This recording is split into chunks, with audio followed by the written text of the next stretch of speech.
Hello, everyone. Welcome back to the Healing Words podcast. Our guest today is Stacy Sanchez. She is a pastor, author, and business owner who connects holiness to everyday life. Her writing covers the good, the bad, the happy, the hard, everything from curveballs to communion.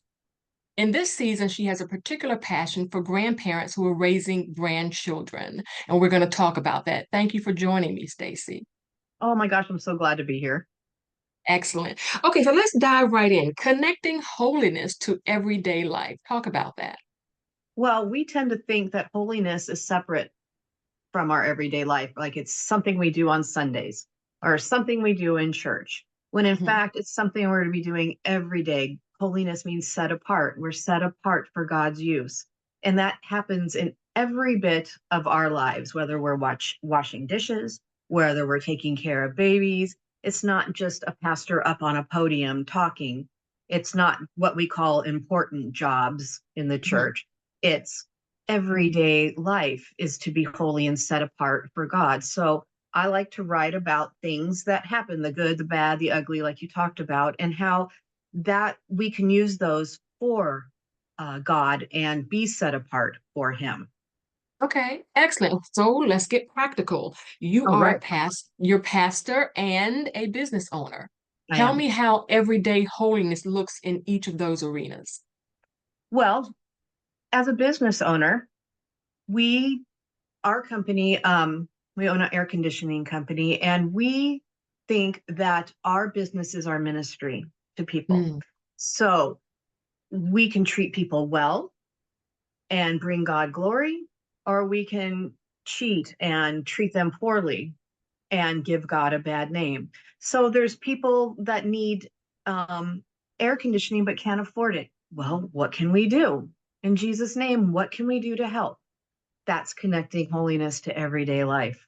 mhm. As a pastor, connecting holiness to everyday life is there's some pretty ugly stuff that people have to go through in life, Right. mental illness, abuse, addiction. And Jesus is right in the middle of all of that. He doesn't separate himself from that. He's not afraid of any of it, anything that we've been through. He's right there in the middle of it. And I, as a pastor, like to let people know Jesus is here. Jesus is here walking through this with you. And to get to the other side, you're going to need him to walk with Right. you. Right. So that's why I like to make sure that they know that he's not afraid of what you're going through. I find that to get that message out takes a lot of work sometimes. A lot of work, a lot You, of work you're because, go ahead. No, I'm saying you're going the extra miles when it's more than just words. Exactly. You have to be Jesus with skin on. You actually have to do the work. A lot of people think, if you go to church, you don't have mental health problems. You don't need a therapist. No, you need Jesus and a therapist. It's okay. You know, Mhm. I've had one. It's important to get the mental clarity that you need. Um, they think that there's not an abuser sitting in the pews. There's not an alcoholic sitting in the pews. And let me tell you, if there's not those people sitting in your pews, you're doing it wrong, Wow. because those are the people you need to be in your church, because they need Jesus. Like Jesus said, he didn't come for um You're righteous. the Mhm. righteous. Yeah, Yeah. for the healed. He came for those that are hurting. Right. And that's who Okay. we are to be reaching out to. Okay. All right. A little side street now that we're talking about Okay. this. I'm thinking about some of the ways that um, our houses of faith are actually more harmful when they're unwilling or unable or don't know how to actually do the rolling up of the sleeves. Yeah. Yeah, they can be. They can just throw a Bible verse at you and say, if you have enough faith, you can get through this. Or if you're doing this, then you're not holy or whatever. But instead, I have taken people to therapy appointments. I have made sure that Mm. they get there. I've scheduled them for them. I've gotten people to AA, and got them the resources they need. God has given us all kinds of different resources. And people need those. So if Mhm. we roll up our sleeves and say, hey, I'll take you. And I've gone and picked people up off the streets and taken them to a rehab program. Wow. It's what we need to do as ambassadors for Jesus. It sounds, I think the difference there is that isn't just surface. That's actually Right, intimacy. It's intimate. right. And you have written before about the intimacy of communion. Yeah. Um, Share with us how you feel about that. Oh, like holiness, we think communion is something that we do maybe once a month in church. It's a ritual that we do, but in fact, it's a lifestyle. Mm, Communion with Jesus is something that we live and breathe. And um, for example, I like to do this when I give communion in my groups. I take a little, glass of juice and an eyedropper with water in it, and I drop one drop into the juice. And I say, that water represents your life. The juice is Jesus. Look and see what happens with that water. What happens? The juice engulfs the water. You can't tell the juice from the water anymore, and there's no way to separate it anymore. This is our lives with Jesus. We are the beloved. We're called to be his beloved. Just as Jesus was his beloved, we are his beloved through Jesus. And in him, we live and move and have our being. And mhm. that is a great picture of our lives. There's no one that's going to take you out of Jesus' hand. No one can snatch you because he has got you and you're going nowhere. And when you breathe, he breathes. When he moves, you move. It's like this symbiotic relationship that we have. It's no longer I them. That is such a comfort when you really, when it's more than mere words, when you really Mm. think about that. Yeah. It is Yeah. amazing Yeah. What if we really believed that what we it, say, what we say, right? what if we really believe what Jesus says about us or what he says about him? What if we actually believe it? What would we do? What would be different? We wouldn't be afraid.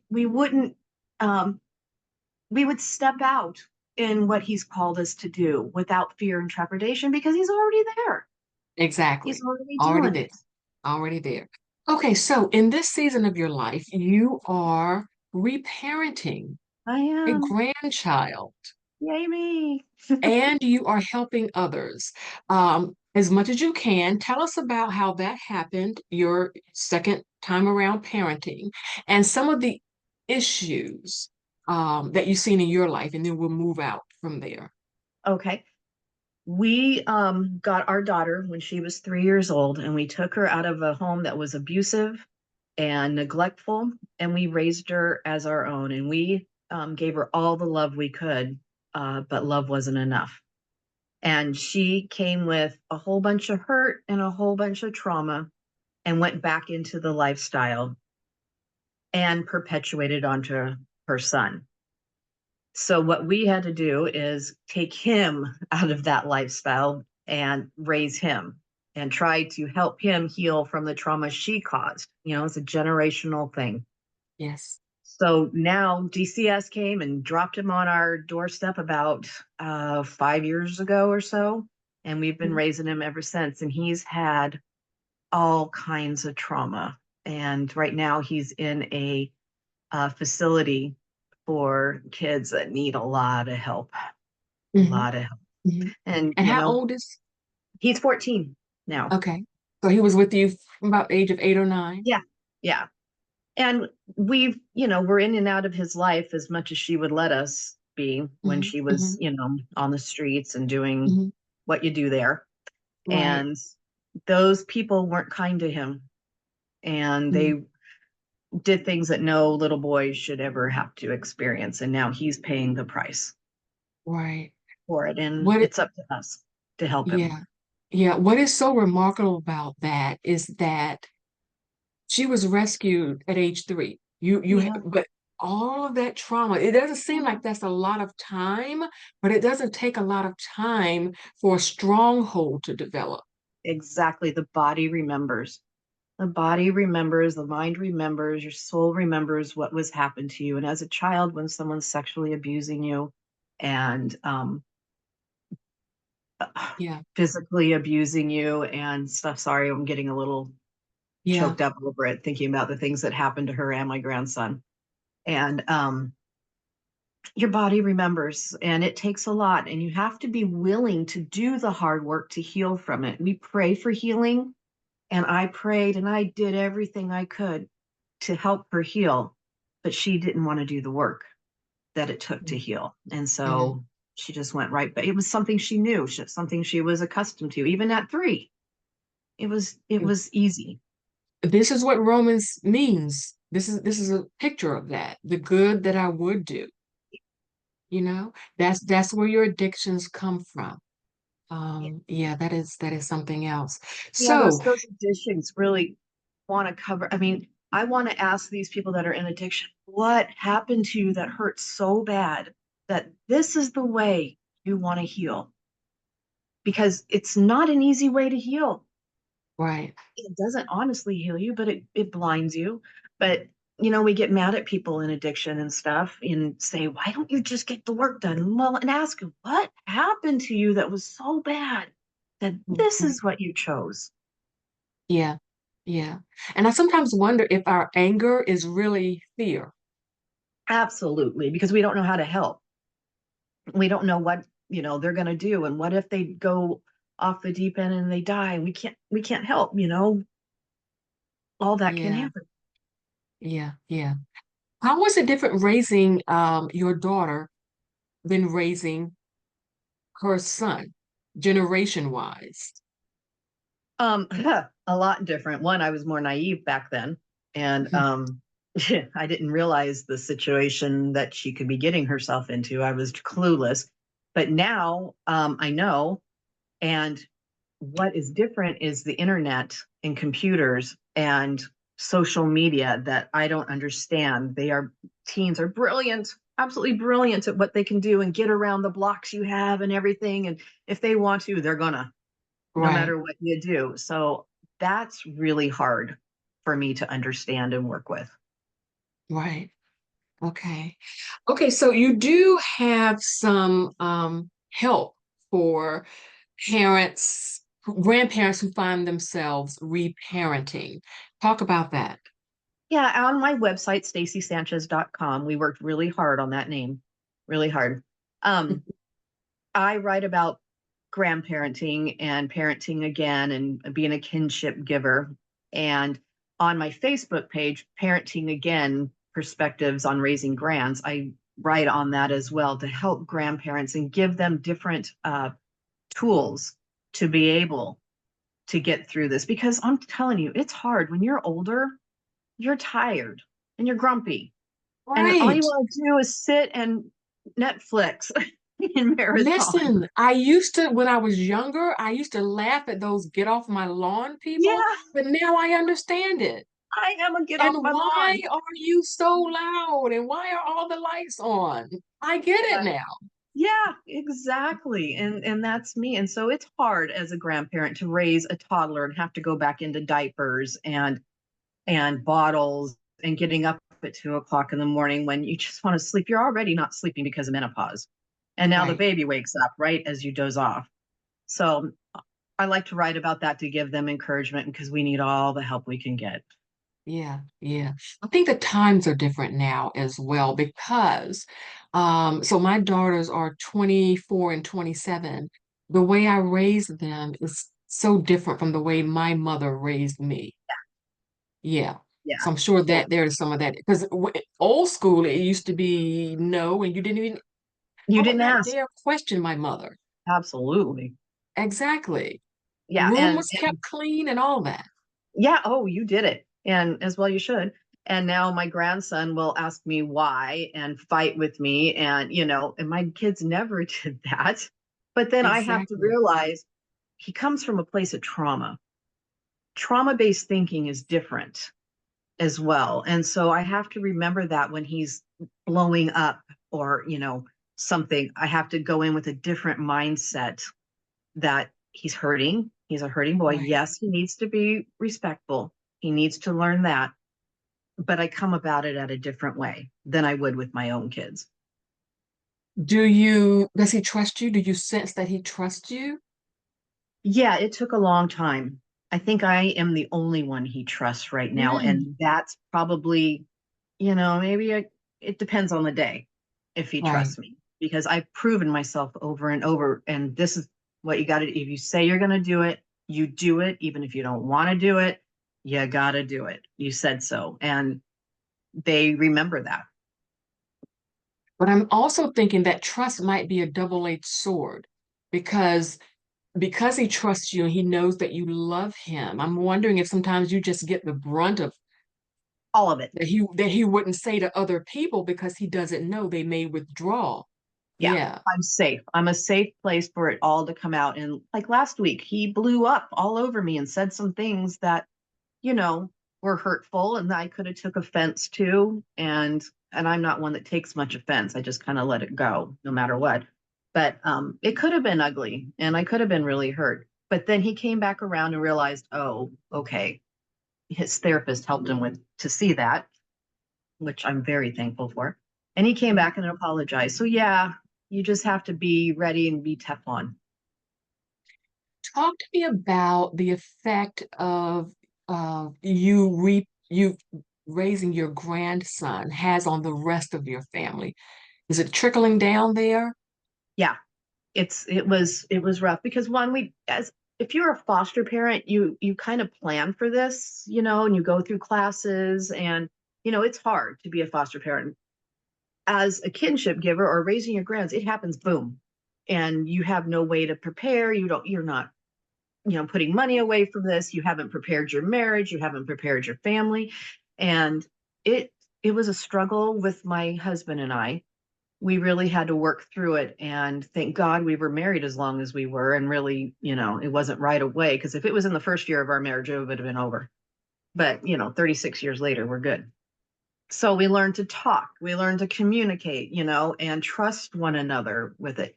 It affects my kids because I have to give different attention to my grandson and more attention than I do the other grandkids, and it breaks my heart. So I Right. I tend to go overboard to prove to these kids I love you, and so it's this balancing act I have to play.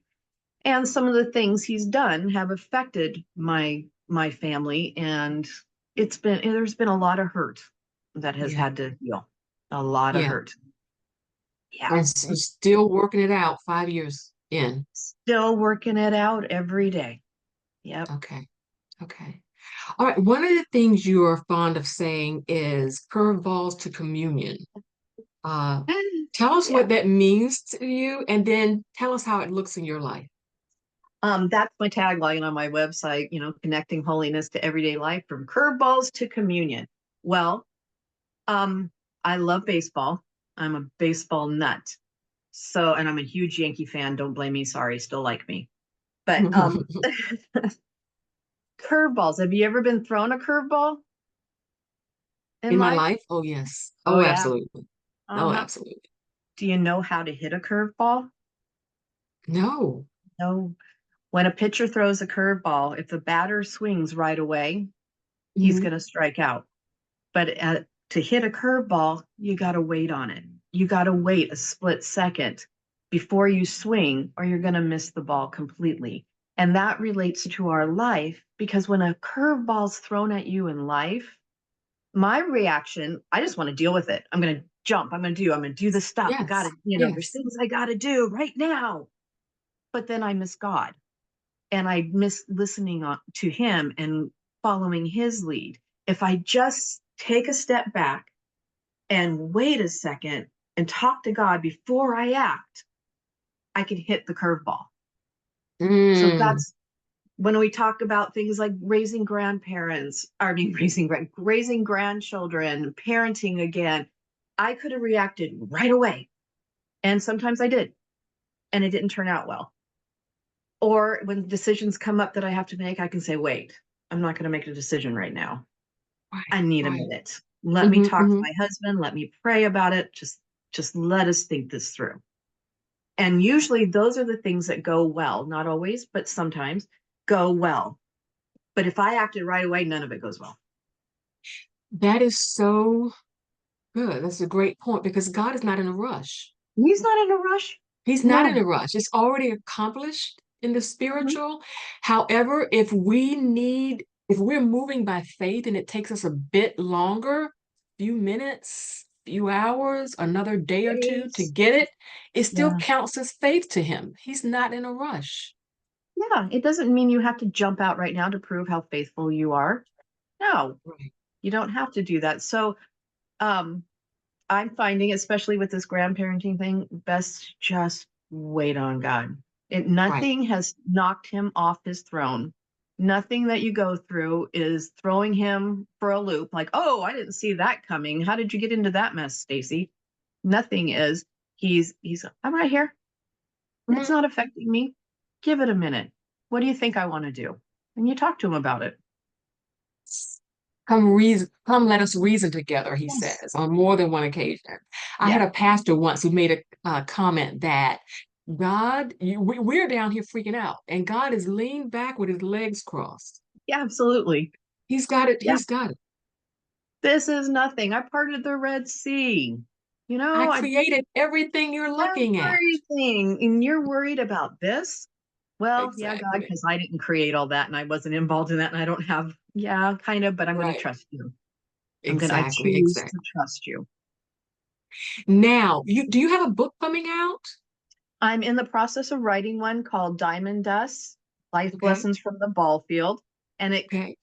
takes my years of playing and coaching baseball and uses those life lessons that I learned along the way and connects them to everyday life. And it's going to be a great resource for grandparents to talk with their grandchildren or parents with their children.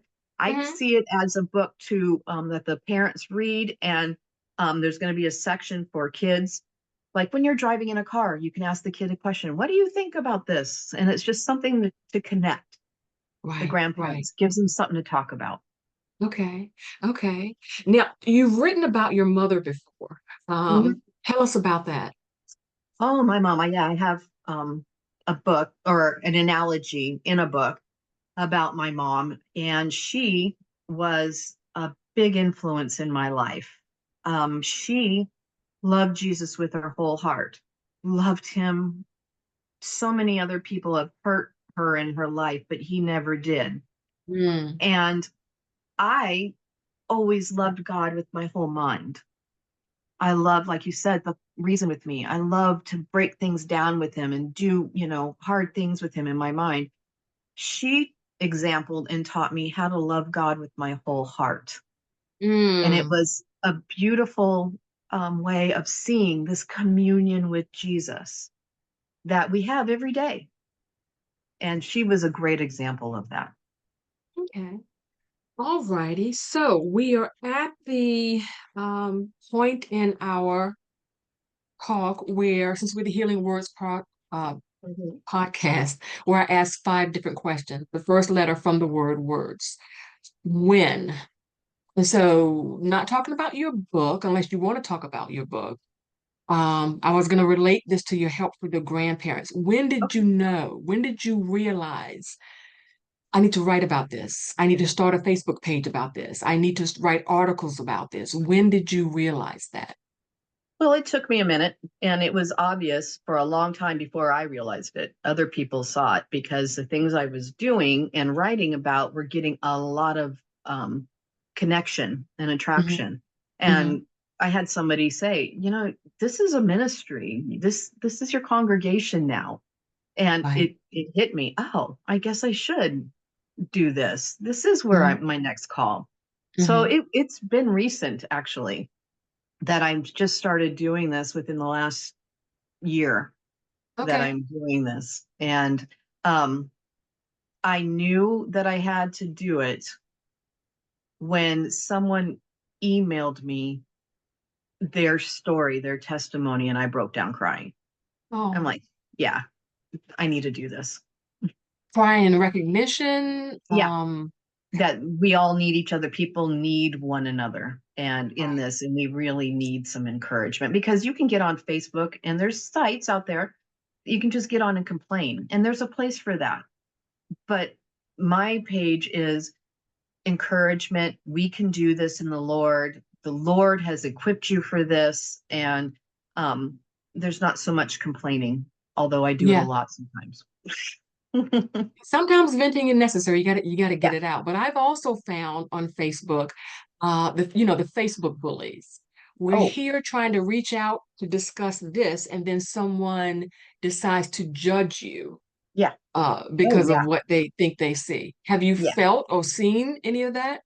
I haven't got that much the Facebook bullies, thank Mhm. God, but I have been shadow banned, which was interesting. Okay. So, and I didn't know I was being shadow banned. I had to have someone that was smarter on computers than I was to say, Stacy, you've been shadow banned. Yeah. So it was a few, I don't know, probably about a week. Okay. Okay. Okay, so let's talk about obstacles. What obstacles have you faced in advocating for grandparents who are raising their children? I don't think people realize what the need is. It is so big. There's 2.7 million grandparents grandparenting their or kinship givers to children that aren't theirs. I don't know if people even realize what the word kinship giver is, so Mhm. there's some unawareness out there. That's been my biggest hurdle because, okay, you're raising your grandkid. Okay. You know, it's not that big of a deal to some people, but everything that's involved in it is a big deal to those that are It- going through it. and I would So say the mindset change would be significant because if you've been married for 30 odd years, you are rightly thinking about winding down. We're thinking about oh yeah, traveling. We're enjoying our empty nest. We're planning to enjoy the fruits of our labors absolutely. and start winding down, not ramping back up. Yeah. Yeah. I Yeah. mean, it's not, the first thing you think is this is not fair. I've done everything I'm supposed to do, especially I raised a daughter that was struggling. And I've done everything I'm supposed to do. And now you're asking me to do it again. I don't know. And, what if I say no, God? What if I say no? That was a question I asked. It was a scary question, but I had to be real with him. What if I say no? Okay, Mm, Cece, what if? What's going to happen to this little boy? And of course, we said yes, but it was something I had to reason with God on. He had to hear my side right. of it a little bit. Right. And that is important. He can handle our questions. He wants Yeah. our questions. He has an answer. Yeah. And he knew what my answer would be, but I needed to work this through. And he's totally good with that. He totally is good with Yeah. that. That is what free will is about. Yeah. Okay, so R, rear view, knowing what you know now, 5 years later, what would you tell yourself on the day when this all becomes real that I am now going to be parenting 2.0? 2.0. That's a good one. It's okay if you don't do everything right. You Mm, don't have to be perfect at this. It's okay to get the rest you need. It's okay to take care of yourself. It's okay to be frustrated. mm, It's okay to have all those feelings. You don't have to be a superhero. And you're not the one that's saving this child. God is. God is the rescuer. God is the savior. You're his conduit. You're not doing it. right. You said So, superhero, and as soon as you said that, the thought in my mind was you don't have to be a super mom this time around. In case your mind was saying you're here because you didn't do something then. yeah. And you have Yeah. to, face that too, because, everything you did almost seems like for naught. Here she went back and, I raised my daughter in the church. I mean, shoot, I'm a pastor. I raised all my kids to love Jesus. And she still has free will and make a choice for her life. And so I had to wrestle with him with that too. Right. Right. So, and what Jaden will do, I don't know. Okay, so for the D is for delete. You have been so very vulnerable and transparent in your writings and in your speaking. But has there ever been a time where you're thinking, I shouldn't say that. That's a little too personal. Maybe I should, you know, how does Yeah. that look for you? Yeah. There's times when I write and I just blah, blah, blah, blah on the page and I just get it all out. I verbally vomit on the page. And then I go back and ask the Holy Spirit, okay, is this going to harm somebody? Because I don't want to harm anybody with the writing. Yeah, okay, take that part out. Is this going to call out somebody that hasn't chosen to be called out on? Yep, take that out. So there's a lot of things. If it's about me and what I think needs to go out there, then I take it out. I have to ask God, what do you want out there? If it's about somebody else, I have to ask God, is that my place? You know, so I do a lot of that deleting. Yes. Yeah. Because that's their story. That's their story. And just because it's true doesn't mean that you're the one to say it. No, no. And who am Yeah. I? Right. You know? Okay, so for the S, strengthened. How have you been strengthened during this journey? Um, I the Christian writers groups that I'm in have been wonderful, wonderful support systems because I wasn't a writer at the beginning.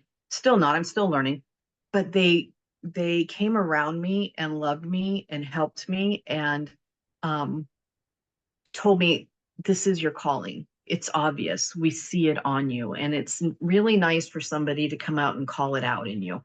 That Hmm. they were and still are a huge, huge, oh, I couldn't do it without them. Now, you wanted to be a writer as a child, and we talked about this earlier. But there was an obstacle. You didn't think you would be, but you Right. wanted to be. Tell us about that. Yeah. When I was 9 years old, I lost my hearing. I started losing my hearing all the way up until I was about 9 years old, and then it was gone. So I was deaf. And I wanted to be a writer. And I went down in front of church and I asked, at the altar and I asked God, I want to be a writer, but how, I can't hear. I couldn't read. I couldn't write. I didn't, I didn't have any of those skills, but I wanted to be a writer. That was um, put on the back burner for a long time. I had surgery to get my hearing back, and it took a long time to learn to read and write. I'm still struggle with dyslexia. It's really hard for me to read right now. Sometimes I just don't enjoy it, but I love to Oh, write. So it's a right. funny thing that God knew way back when and had me go down front asking for this and prepared me all the way through to become a writer. And he taught me lessons all the way through to bring me right here. That's wonderful. That's a wonderful testimony. Okay, so tell our listeners where they can find you on the web. You've got a website I do. and giveaways, so talk about that, and then the other Facebook page for the grandparents. Okay, you can find me, like I said, at stacysanchez.com and all my different blogs. And there's a section about parenting again, and there's devotionals on there and all sorts of different things. And I'm doing a giveaway. If you sign up on my website, I'm giving a $25 gift certificate to Amazon. I draw a name once a month. So you Mhm. can sign up for that and be a part of that drawing. And then I'm on Facebook and the grandparenting page, Parenting Again, Perspectives on Raising Grands, is on Facebook, mostly because grandparents are on Facebook. They're not on Instagram. And so I really focus on Facebook, but you can find me there. Yeah. Okay. This has been wonderful. You're doing great work. I'm so glad you've persevered, and much prayers to you and your family, your Thank grandson you. on this journey. I want to thank everyone for listening to us today, for joining the Healing Words podcast, and we'll see you next time. Thank Bye-bye. you. Bye.